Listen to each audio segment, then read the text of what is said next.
What is up, everyone? Welcome back to Let's Play Amnesia: The Dark Descent. Last time we finally came face to face with Agrippa. Now let's hear what he has to say. Please.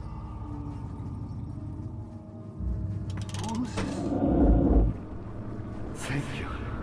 You have my gratitude. My name is Agrippa. Who might you be? Daniel?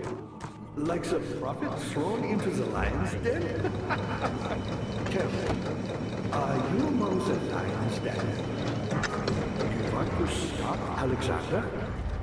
Oh my, so Babylon shall fall, you say? You worry too much. Alexander is toothless without an arm. Yes, that's not very promising at all. The sanctum is basically impenetrable, but guess my home. It could be breached by another, but Alexander broke my oath a long time ago. Really? Then if you tell the truth, by all means, seek out the pieces of the broken oath and mend away. I believe he uses them for torture now. They practically leak madness, which is quite useful, I understand. There should be 6 of them. Alright, great. So we have our long-term goal for the level. And before I backtrack up the stairs, actually, if I didn't point out before, that door is currently locked. It will become important later on. So the level where we're currently at is called the Nave, and it connects to a bunch of different areas in the zone. It connects to the transept and the choir, most importantly. Those 2 areas contain the shattered fragments of the orb that Alexander stole from Agrippa. They're littered throughout 6 torture chambers in those 2 rooms, and we're going to have to collect and assemble the pieces. Before we do that, though, we have to solve a simple little machine puzzle. The only thing that's kind of a pain in the ass, though, is just finding and setting the gear in place that's above the hatch next to the place where Agrippa's chained up, because it can be kind of hard to notice and see what to do there. Otherwise, not too bad.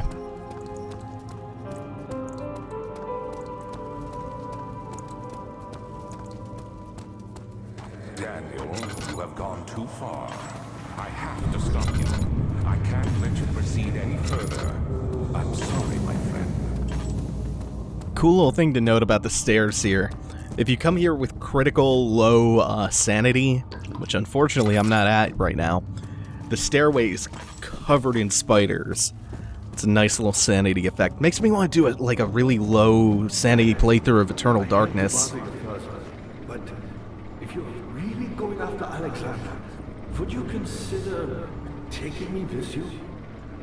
I know it sounds ridiculous. I mean, look at me. But if you find anything concerning a man named Johann Weyer, would you please bring it to me? Alright, so the gist of it is that Agrippa wants us to take him with us when we go to confront Alexander. And to do that, we need to release him from that husk he's imprisoned in, using a tonic from his good friend Johann Weyer, who we really don't know that much about right now. We're about to read a little bit about him, though. But first, I'm going to take a look at that memory capsule of Alexander's before I read that note. In court, the Order of the Black Eagle spew their politics at each other while I sit quietly in place, willfully forgotten. Once in a while, someone will notice me and lose themselves in a silent cower before regaining their senses. They all know I'm the one and same Alexander who helped their fathers and grandfathers to found this great order. I've seen them take their fathers' places, and they too will grow old and pass away, while I remain the same, aged not by time, but by anguish. And we'll take a look at that note too. Avaya taunts me from the other side. I trusted him with my true reason for my efforts, and still he insists on me releasing Agrippa. How an enlightened man can show such a lack of compassion in a seat of power disgusts me. I can't bring myself to part from Agrippa as he is, and has been for centuries, my only link to the worlds beyond. He needs me to give him Agrippa first so he too can help. If he could guarantee success, I would happily oblige, but how am I to part from him if my return might be denied?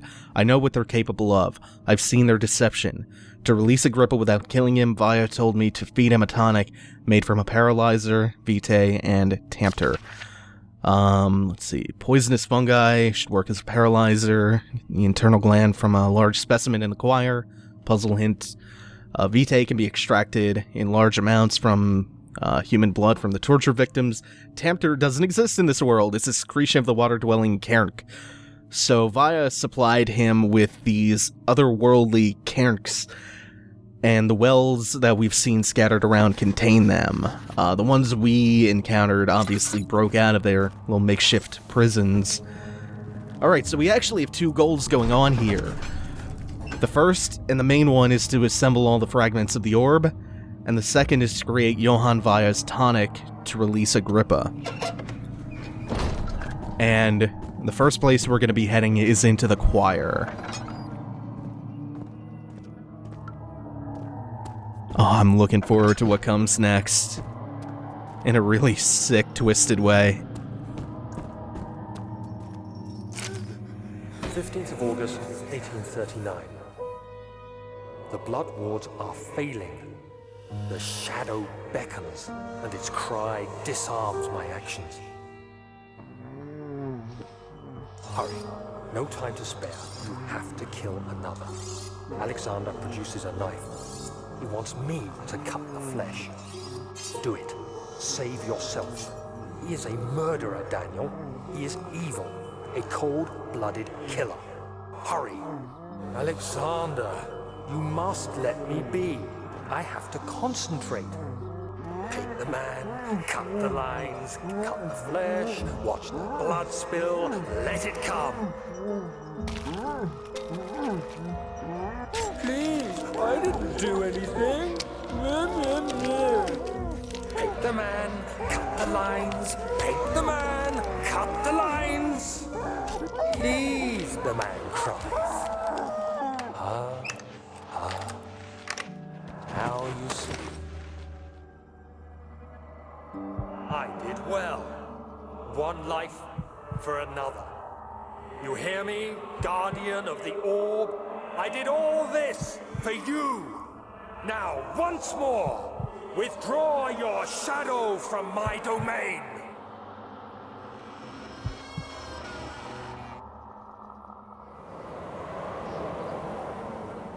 Alexander, there isn't much time. I can feel it. We must act swiftly. I will do whatever it takes. Oh my god, yes.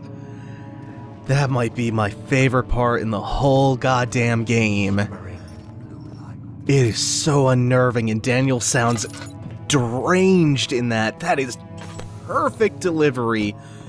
Paint the man, cut the lines, paint the man. God damn it, such a good, insane, rambling line. Really big tonal shift for Daniel, too. That flashback annihilates your sanity, but it is worth it. I could listen to that all damn day. Fuck, that's good. Oh, twisted. On a lighter note, that Shadow Beckons line, I think that's a Warcraft 3 quote. What are my intentions, Daniel? Salvation. It used to be yours, but now you only seek misplaced revenge. How do you justify your violence? Is it for the greater good? Are you doing the world a service? It is you who caused all this pain and death. If you had accepted your fate and submitted to the orb when you first discovered it, none of this would have happened. It is curiosity in league with your selfishness that is killing us both. The Shadow Beckons. Is that the Acolyte quote? No, it's when you make a necromancer. It's when they come out of the Temple of the Damned they say that. Daniel's a necromancer. This is the room, the choir, that I should probably be the most freaked out in. This room scared the ever-loving hell out of me the first time I came through here. I've since learned a few tricks about it that now seem incredibly obvious. This is a gigantic open area, dense with fog, so the visibility is very low, and it's also jam-packed with brutes. The wheel is good for keeping your victim still during the procedure.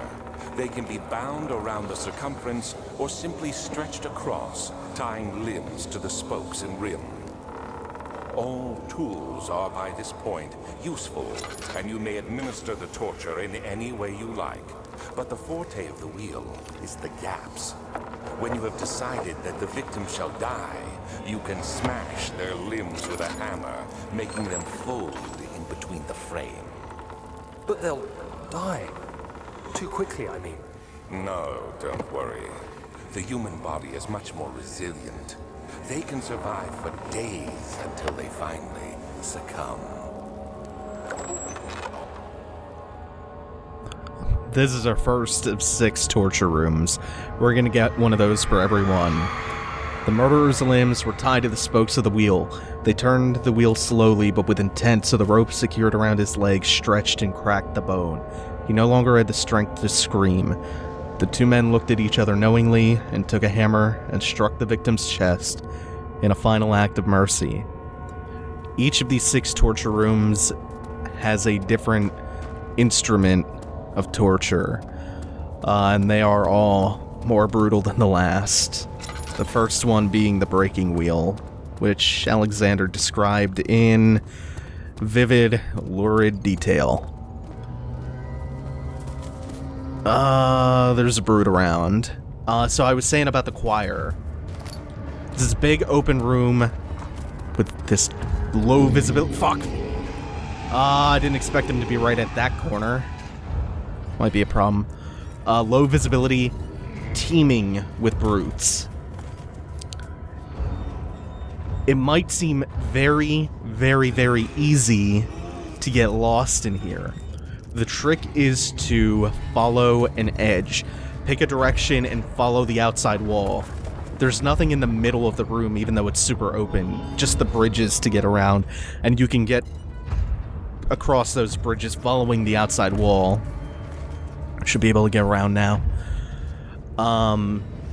As long as you do that, you're fine. You will never get lost in here. None of the rooms are like in the middle or in any weird position. They're all along the outside.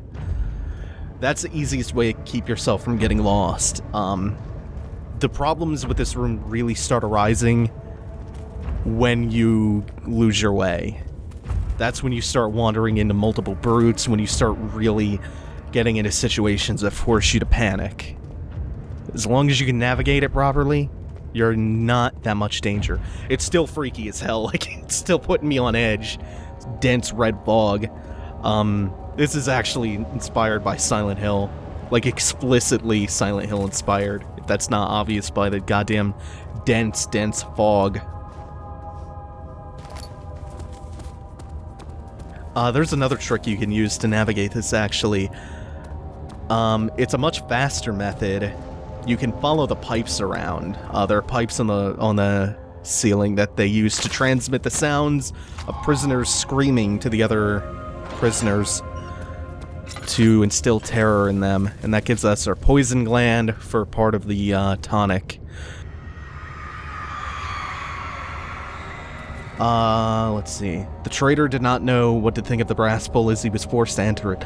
Only when the heat of fire began to scorch his skin and cook his flesh did he realize it was to be his tomb. His screams of pain echoed inside the brass chamber and traveled through the complex instrument, which was the bull's head. Outside, the men could hear the brazen bull bellow.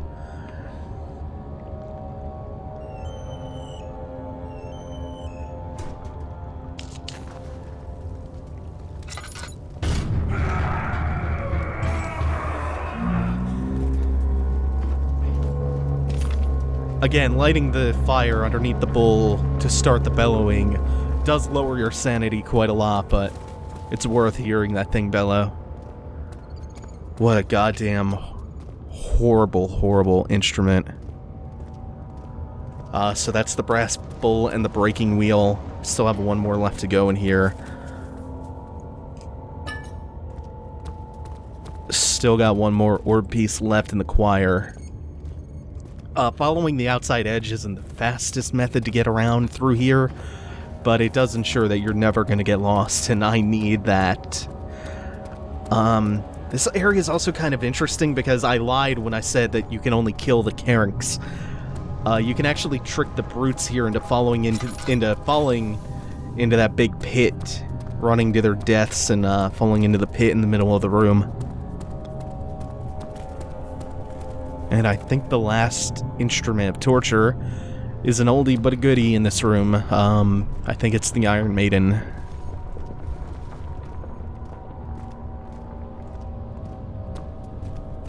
There's one coming up pretty soon. I think it actually might be in the transept.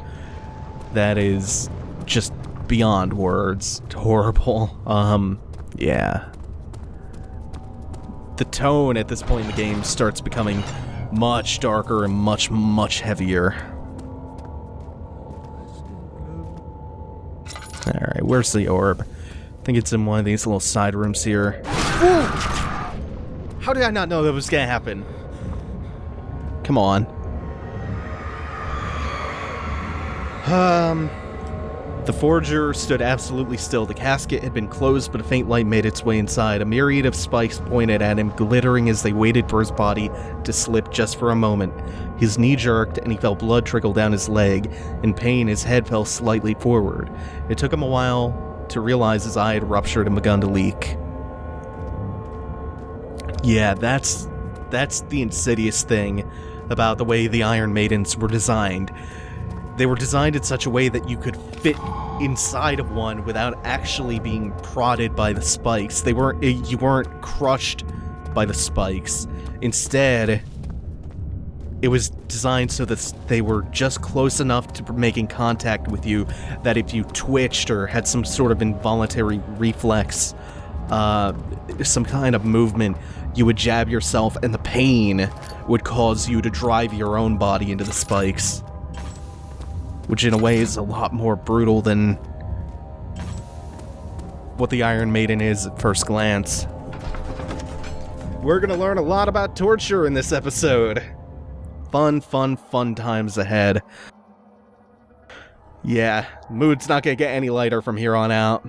Well, maybe the ending, since we're gonna be going after the good ending. That's something. Good ending. So we're coming back out into the nave for a little bit. Not for too long, though. We're just using the nave as a connecting hub to get to the transept and the choir. Or not the choir, sorry, the chancel, which we're going to next, actually. I forgot to mention the chancel before.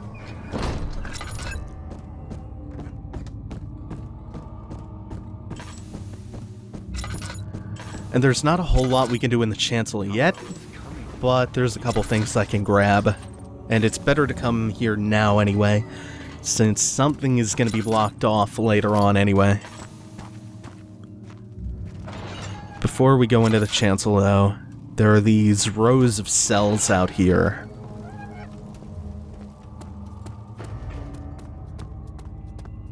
More prison cells for the abductees used in the torture experiments. The idea was that they had these pipes connected to all the rooms so that they could transmit the sounds of the prisoners being tortured to the ones locked up in the cells to instill terror in them, because that's what would yield maximum vitae in their blood. The tone of the game was never particularly light, but it gets pretty gruesome around this part. I know this. I've been here already. I know this taste. A taste of Damascus rose obfuscating the truth in a dim haze. They may sweep the traces from my memory, but my body remembers. These cuts speak volumes, even though my mind remains silent. They will be back. They will be back. That guy was talking about Damascus roses again. Those roses that we see in every flashback. They were there when Daniel came to at the start of the game. They're there in all the flashbacks. That's because they're part of the amnesia potion that's given to the prisoners to make them forget about the torture so that it would be fresh in their minds the next time they brought them to one of these horrible instruments of torture. And Daniel drank it after killing that girl subsequent to all of the other horrible stuff he did with Alexander. I hear a grunt out here, or brute. Is it going... where is it? Yeah, it's going down the path I want to go down. So rather than wasting like 2 minutes waiting for it to path around, I'm gonna go out here and see if I can reset its position or depop him by zoning out to the nave and then zoning back into the level. Normally I would consider this kind of a cheesy thing to do, but this is mostly just to save time, so I don't have to spend a couple of minutes hiding, waiting for him to go a different direction. Because he's not really going to present any kind of peril to us. Oh right, the thing I got, while the flashback was going on and the prisoner was talking, it was a haunch of meat, which the purpose of that, you'll see when we get to it. It's why I want to stop here first. It's actually to get another part of the tonic to free Agrippa. Just a little further. It's like Orpheus descending into the underworld. Are you hiding something? What do you mean? Never mind. Your intuition is remarkable. I'm not sure I'm following. It doesn't matter. It's just a myth after all.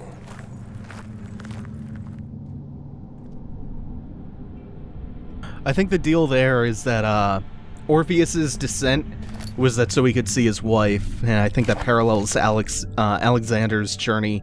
Maybe that's what alarmed him. So the shattered orb. All is lost, I must once again start over. Ever since I recovered the orb, first found by Agrippa, I have depended on it for my research. The incident with Wilhelm made me most impetuous. Fearing a paucity of prisoners, I proceeded with the final ritual without proper foresight. The orb cracked and fell into 6 parts. I can't put it back together, gotta find another. There's still life in the pieces, so he'll use the pieces for something else. The torture, Agrippa said they practically leak madness. Centuries have passed in vain. I begin to wonder if I will ever be able to see my love again. So this room is totally optional. You don't have to come in here for anything. And the path to this room collapses after you complete a couple of steps towards your main objective here. And it's kind of a cool room to just look around because there's all this occult symbolism, these bloody sacrificial altars, and there's a note and a couple of jars of oil around here. So it's worth coming in and checking out and showing off. And for now, that's gonna do it for our time in the chancel. We'll be back here later on. But for now, that's all we really wanted to come here for. I wanted to grab the haunch of meat. Its purpose might not seem obvious right now, but it will in just a moment. And to show that room off. Now we can get off going into the transept.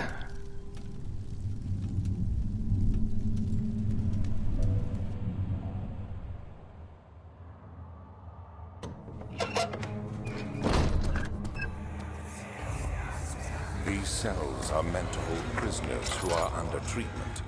The people you send for will end up here. Remember that the confinement itself works as a preamble to the torture, and you should pace yourself. Don't take anyone before they are ready. Understood. Sounds from the torture chambers are shuttled in through those pipes in the ceiling. Manage your victims well, and let one prisoner's pain instill terror in his cellmate. I really, really like Alexander as a character. Like, I love that his motivation for doing all this messed up shit is that he's desperate to get back home to see his wife, to his home world.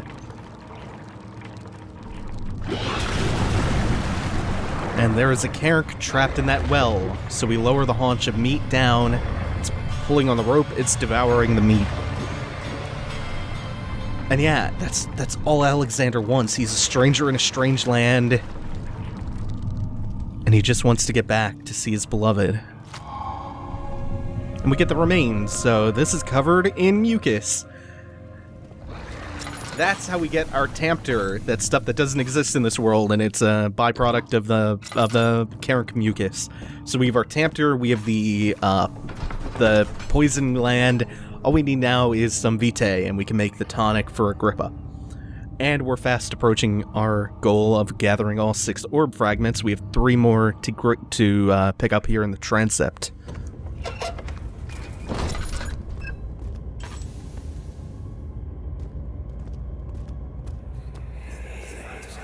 How much more, Baron? How much more am I supposed to withstand? Kill me already! Kill me! This one. Prepare him.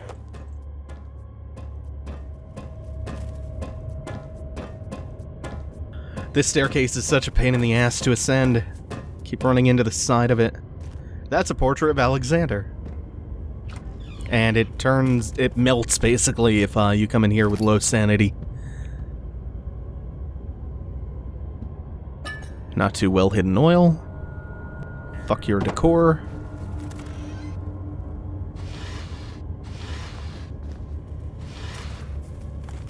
Get the string and the memory. Is it you, my love, I miss the most, or is it perhaps myself? I know what I have become. I am not blind. I am a monster to them, a demonic sultan perched on a dark mountain top. There is little I can do to redeem myself. The Black Eagle fears me, and after Napoleon's defeat, it's only a matter of time before they will demand my head on a platter. I must remove myself from this land. This time it must work. If I can't return home now, I shall perish.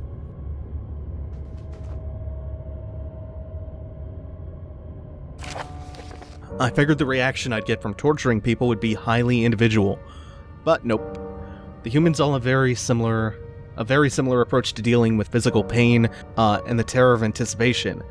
Can't stress enough the importance of restraining the victims before proceeding. Even the most timid creature can break out in fits of violence where their strength exceeds their expected prowess. If proper care has been put into breaking the victim, this should not be a problem, but it will also hinder the effect I'm after. The right steps to take are therefore to restrain while the victim is still dazed, proceed by presenting the form of torture you are about to apply, and then to continue with the actual act. The point of the presentation is to infuse terror. While applying pain, make sure to avoid massive damage, as it will prove more efficient if the process can be sustained. Apply pain in doses. If you are whipping or cutting the victim, strike once. Wait for the pain to subdue, then subside? Then strike again. God, this is so messed up. As long as the body suffers, it will continue to produce the vitae and saturate the blood with its properties. If the victim doesn't behave as expected, it's likely that all will be for naught. Before this happens, feed them the amnesia drink and try again later.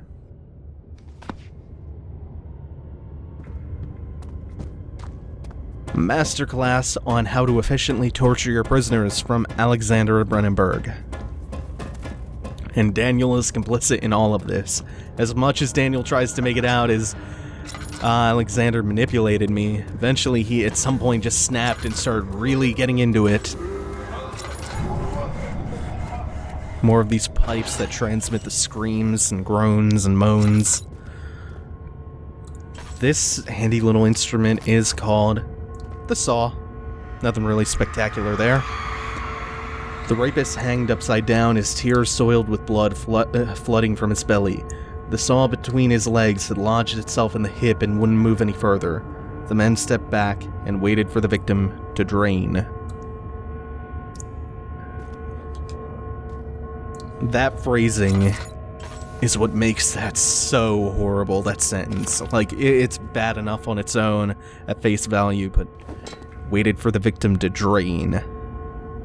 Oh, whoops, gotta open the drain up.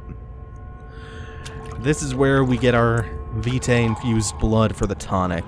String, glass jar that we've been carrying around for quite a while. Good to go.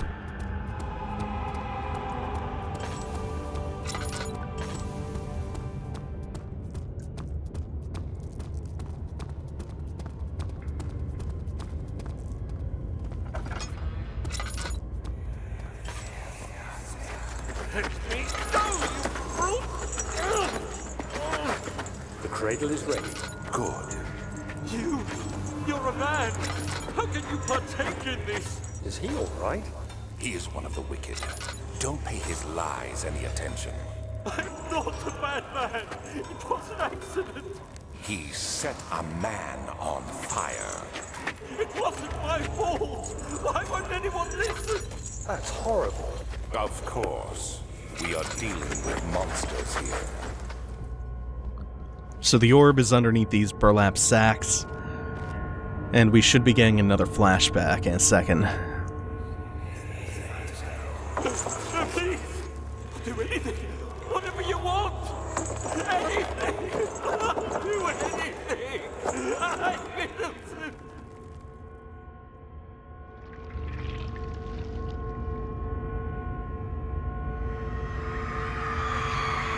The arsonist kept crying as he was slowly lowered on and off the impaler.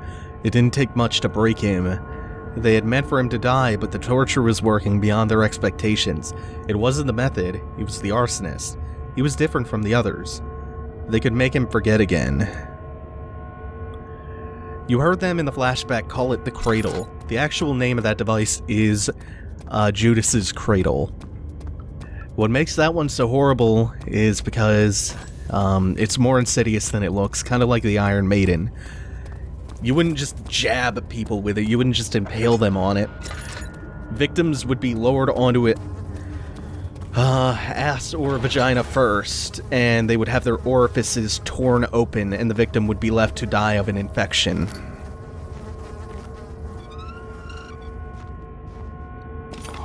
And that's our final orb piece and our final instrument of torture coming up. The kidnapper sat on her knees with her hands tied behind her back. She felt her hands being lifted. Her shoulders gave way to the weight of her own body and cracked loudly. The suspended woman cried hysterically as the med contemplated their next step. And if you turn this crank,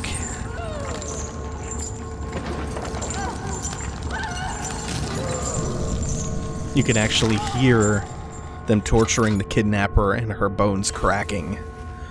And the name of that device is the Strapato, I believe. And it does exactly what the description said. It dislocates the arms. That does it for our wonderfully joyous venture into the world of torture. We're done with all the instruments of fucking brutal, awful, sadistic torture. On to happier, more pleasant things. Like revenge killing Alexander. Oh, sometimes you need a little bit of levity. Like, I don't want Daniel to just break out and start fucking juggling bowling pins and squirting people with a lapel rose squirter thing, but fuck. Need that little bit of levity, man.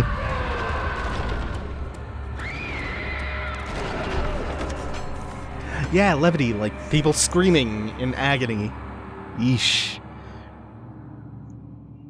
Alright, so we have all of the orb pieces, and we have all of the ingredients for the tonic. So we could go back to Agrippa, but Agrippa doesn't really have anything interesting to talk to us about. So instead, we'll go right back into the chancel. And oh shit.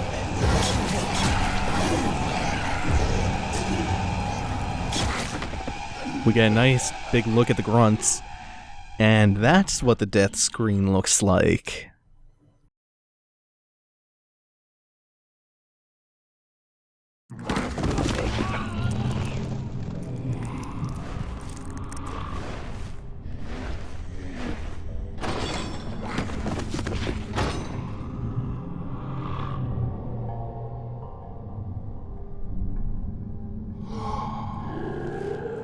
And you might have guessed it, that wasn't an actual death.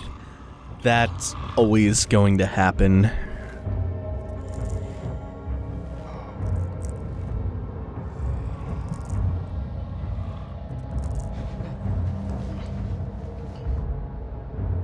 And my sanity's somehow crystal clear, after being slashed at by horrible monsters and imprisoned. Totally sane. You had me worried. Quite frankly, I'm not sure what to do with you. I hold no grudge against you, Daniel. We are so very much the same, you and I. Did you really drink from the amnesia mixture? It does explain so much of your behavior. You never did finish what you set out to do. You talked about redemption, how you would face the old shadow and save our work, and me. I will grant you another chance to redeem yourself. You can wait here and stop the shadow. Thank you, friend. Alright, so I pried a loose bar off of the cell. I used that to dislodge a couple of loose bricks, and then I grabbed the column in the adjacent cell to pull the wall down. Basically what I did while he was talking. There's also another method you can use to escape the cell, where you can use the bed to jump through the hole after you take the bar down. I have little left to say. If I am fortunate, I will fall asleep and time will pass without effort. I have begun to wean myself of my prison. When I first arrived, I felt like I was being buried inside a tomb, but now I feel the close walls comforting me. As long as I am in here, there is no pain. The walls protect me from the outside. Oh, that's so sad. I even laughed earlier as one of my wardens dropped a key down the pipes. It gave me hope for a second, thinking I could escape if only I could somehow reach it from here. In my dreams, Alexander, I am king. In my dreams, I best you and escape your clutches, and return with all the knights of the realm carrying pistols and sabers. In my dreams.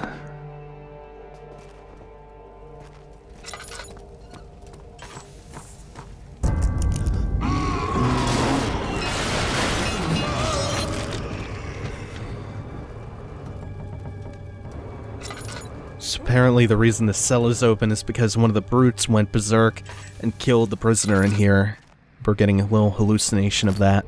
Something that I find really interesting about the prison section here is that if you just wait in your cell, if you wait long enough, the shadow will come for you. It'll consume you, kill you, and you can get the bad ending that way. By just waiting it out. You can get the bad ending in an alternate way. But I think that's really cool.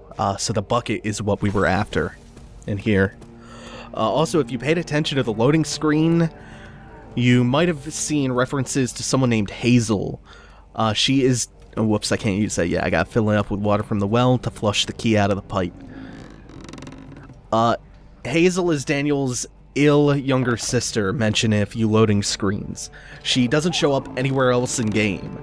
And the original plan was that depending on what you do in game, your actions, whether you're caring or cruel, it would change that little loading screen side story about Hazel. And she would either die or survive if you were caring or cruel. I believe that plan was scrapped. I don't know if that's actually still in game or not, but I think it was scrapped. She is still referenced in the loading screens, though. The chief determining factor in whether you're caring or cruel is whether you help Agrippa out or not. Fuck, get up there. We have our last chase sequence of the game. This is the last time we're going to be chased by the shadow. Oh, that is a collapsed rubble pathway.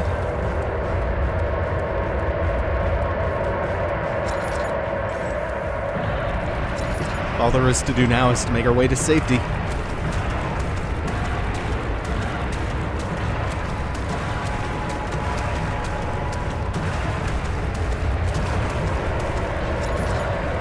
It always sounds like the shadow is just behind you, even when it's far off. They use that trick a lot in this game, and it's greatly effective.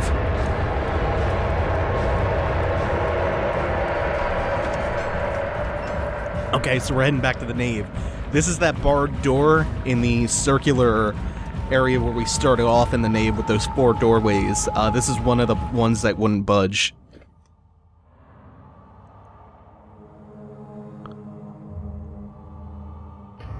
And in this room, there is a well, which... There we go, we can get a good look at.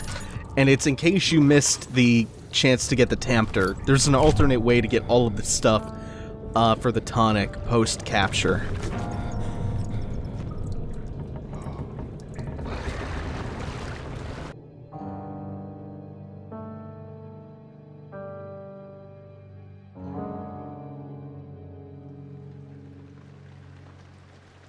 Of August, 1839. Tonight, we will unlock the power of the orb and ultimately banish the shadow hunting me. I feel it closing in on me, and I fear for my life more than ever. Just outside Altstadt lays a small settlement where Zimmerman, a dairy farmer, lives with his wife and 3 children.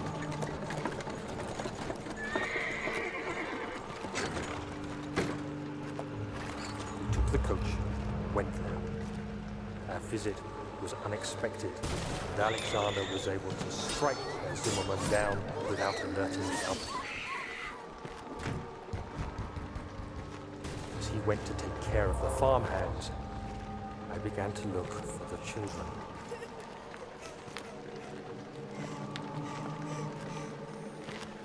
We should have more than enough prisoners to finish the ritual now.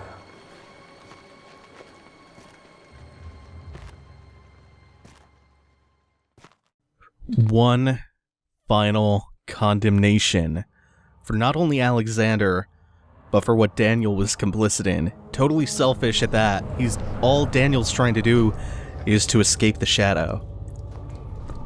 One final condemnation: kidnapping, torturing, and murdering children abducted from this nearby farm. Those rooms before the torture rooms had you thinking that maybe there's some moral gray zone because they're torturing criminals, the arsonist, the kidnapper, the rapist. No. No redemption there.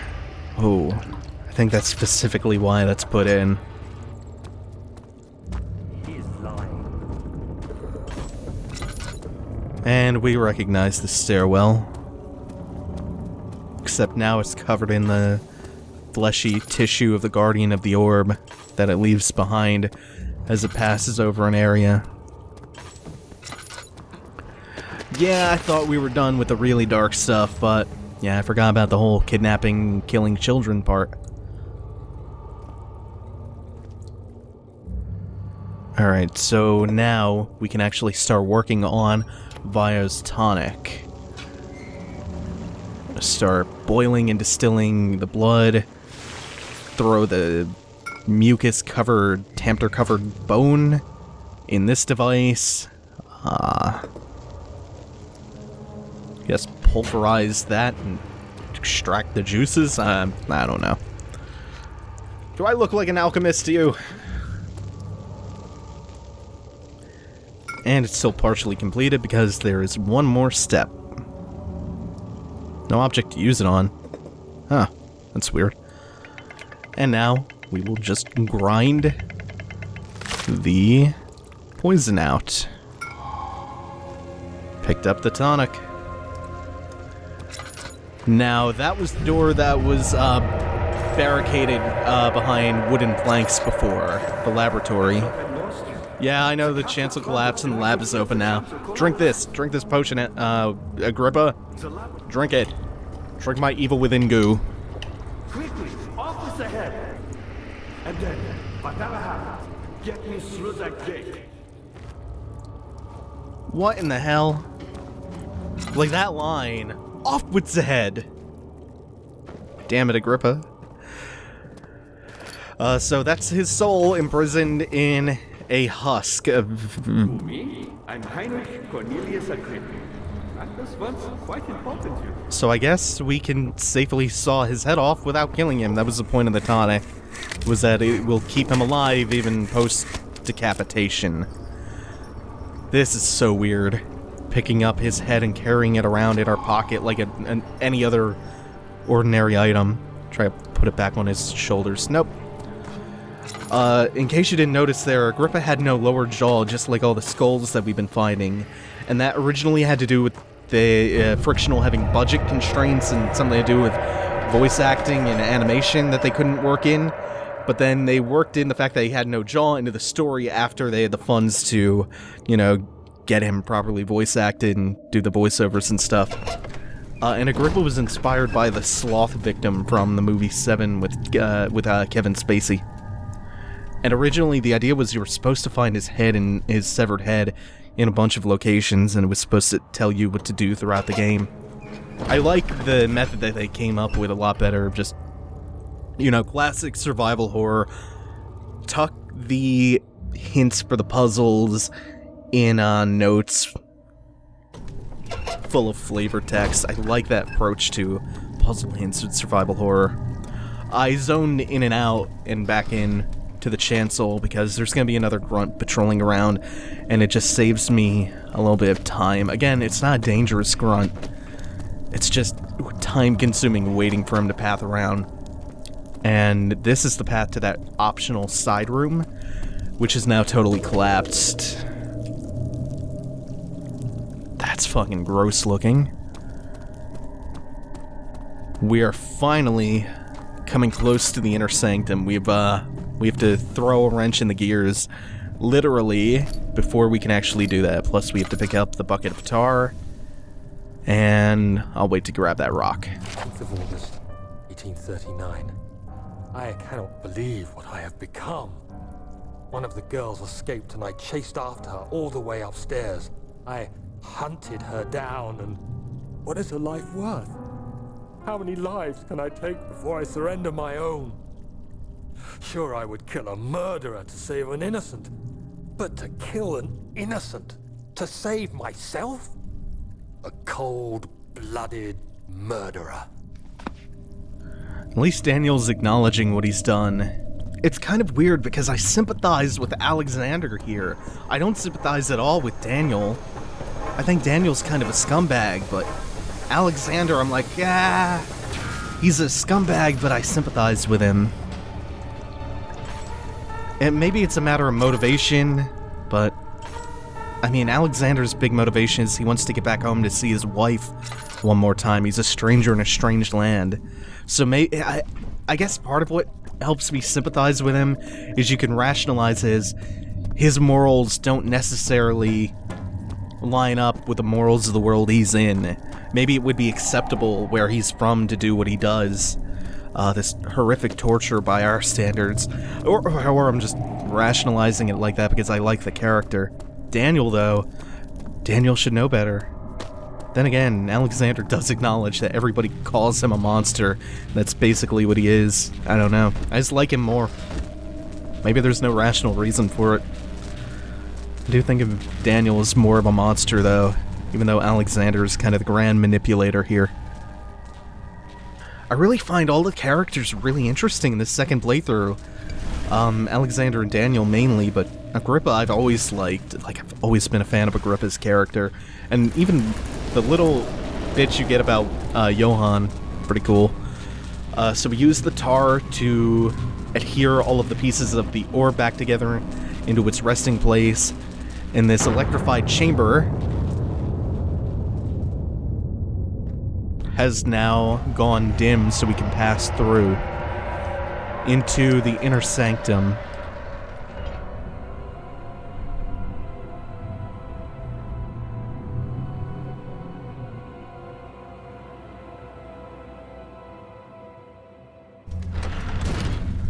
While we're down here in the inner sanctum, we're on a timer because the shadow is still chasing after us. So we have to complete the next couple parts pretty quick. Otherwise, an invisible enemy will just start attacking you, which is kind of shitty. 20th of August, 1839. It's not fair. I'm not to blame. I've been manipulated by that demon. He played my guilty conscience and duped me into facing the shadow alone. That vile, conspiring man. He expects me to meet my death as he steals power beyond imagination. Alexander, I will kill you for what you have done. If only the shadow had caught me in London or Algeria, I wouldn't have to suffer this humiliation. You made me a murderer. A monster. And now, I merely await my death. I am too weak to press on. I can hardly stand as my knees fail me. I cannot see as my eyes are dressed in tears. I am as broken as the men I've tortured. If only I could wipe my fear away, as we did with them. This is the point at which Daniel is inspired to drink the Amnesia mixture. Really cool stuff. He goes into full denial. For the record, I don't like Daniel as a person, but I love his character. So many layers to him. Madness, denial, regret. He shifts the blame. And then there's when he first arrives in Brennenburg, he's profoundly naive. There's a lot of interesting facets to his character. He's actually pretty well fleshed out. The naivete is, I think, what I love most about him. Makes him so easy to manipulate. You can actually understand how all of these events, from a character standpoint, played out. Whoa, god damn it, the fucking shadow on the ground keeps turning me around, and when I flinch and I get hit, it takes some laudanum.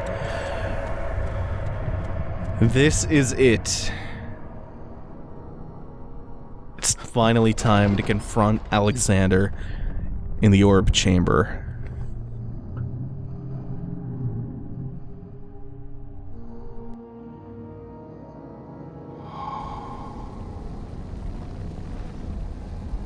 I was wondering if you were going to show up.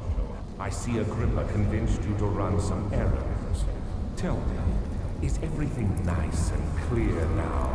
Am I the villain? Good and evil.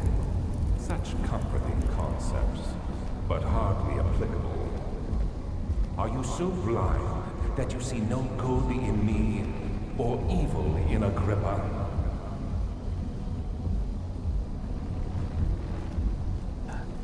Yeah, that question, am I the villain? And the way he talks about good and evil, he makes it sound like he's from a place where they don't have that kind of binary morality. They don't have conceptions of good and evil like that, which I guess it doesn't let Alexander get off scot-free with manipulating and torturing the way he does, but it makes it more understandable for him than it does for Daniel. So from here, what we can do is we can stand still and wait for him to open up a portal to another world and then go from there, or we can get revenge and disrupt the entire ritual by pulling down the unstable obelisks, which are channeling energy into that orb. That is what you would do. You would push down all of the obelisks if you're going for the revenge ending. If you're going for the bad ending or the good ending, though, all you have to do now that you've finally made it to confront Alexander and seen his old husk of a body is wait and watch.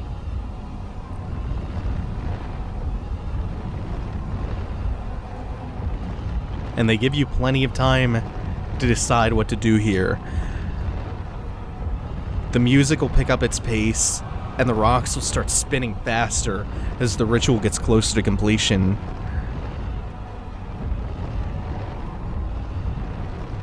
Do you see it? A whole other world. Oh, isn't it beautiful? I can finally return home. So the portal is just about open, and when it does, you can let Alexander step through, or you can do something else. You are still tainted. Brand. No, you fool! You have ruined us.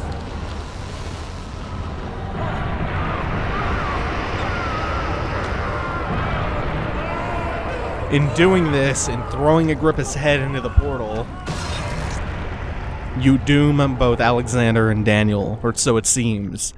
But that's what leads to the good ending. Bad ending, well, you just let the shadow overcome you as Alexander returns to his own world. There he is.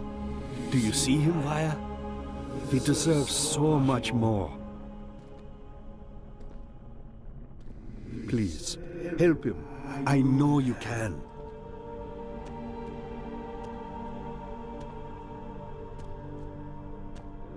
Don't worry, Daniel. It will be all right.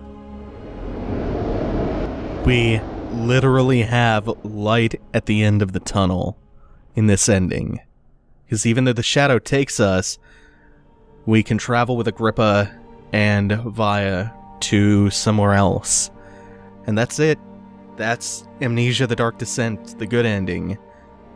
One of the most influential horror games in recent memory. It ignited a wave of horror games, indie games, a renaissance, if you will, since I've been peddling that phrase all throughout the playthrough, and it's held up really, really well. The atmosphere alone kind of carries a lot of the dread, so it's spot on with that, and it's full of these macabre, morbid, sadistic themes. That helps with the atmosphere. It to this day stays scary. Doing a replay even keeps the jump scares fresh, doing it a couple years after my initial playthrough. And the sanity effects also keep it fresh too. It holds up really well, much better than I expected.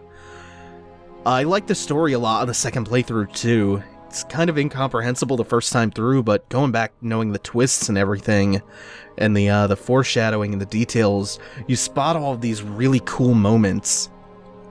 And then when you piece the continuity of it together and you figure out the timeline of events and everything, it's actually really cool. And Daniel becomes this immensely interesting character, along with Alexander as a villain, or an antagonist rather. Plus the Gatherers are cool. It's very dark. There's Agrippa, who evokes a lot of Lovecraftian cosmicism.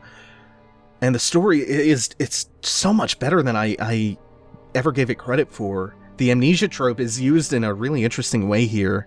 I dare say it holds up better on the second playthrough than it does on the first one, actually.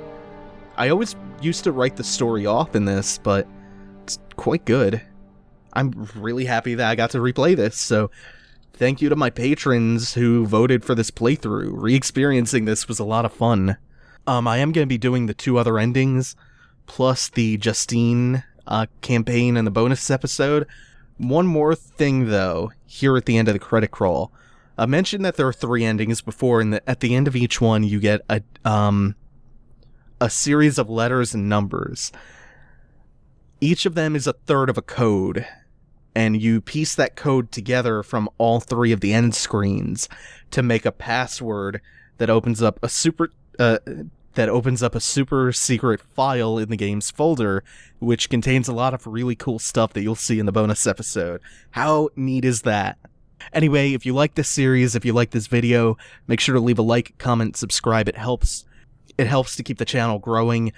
If you want to show your support in a different way, and if you want to help support me and see me produce even more content, more shows, more streams on a weekly basis, more videos on a daily basis, you can make that happen.